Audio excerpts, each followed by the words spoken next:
மும்பை இந்தியன்ஸ்ல கரண் சர்மான்ற ஒரு ஸ்பின்னர் தான் இருக்கிறார். ரொம்ப வருஷமா ஹர்பஜன் சிங்க்கு அப்புறம் என்னடா இங்க ஸ்பின்னரே இல்ல அப்படின்ற மாதிரி. பியூஷ் சாவ்லா ஒரு காலத்துல வந்தாரு, அவர் ஒன்றும் பெருசா இம்பாக்ட் கிரியேட் பண்ண முடியாத சீசன்லாம் நம்ம பார்த்தோம்.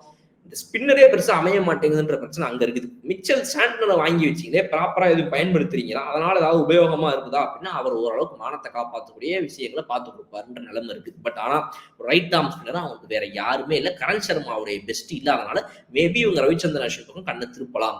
பட் இந்த 9.3 கோடி ரூபா பணம் எதுங்கிறதெல்லாம் வந்து ஒரு மேட்டர் ஆஃப் ஃபேக்ட் தான். பிகாஸ் ரவிச்சந்திரன் அஸ்வின் ஆக்ஷனில் 9.3 கோடி ரூபாய்க்கு விற்கப்பட்டுள்ளார். அப்பொழுது அவர் வேற ஒரு டீமுக்கு போகும்போது அதே அமௌண்ட்டுக்கு நீ என்னை யாருப்பா வாங்கிக்கிறீங்கன்ற கணக்கு தான் இங்க நடக்கும். அதையும் நம்ம மனசுல வச்சுக்கணும். ஸோ அதுக்கு யார் ரெடியா இருக்கா?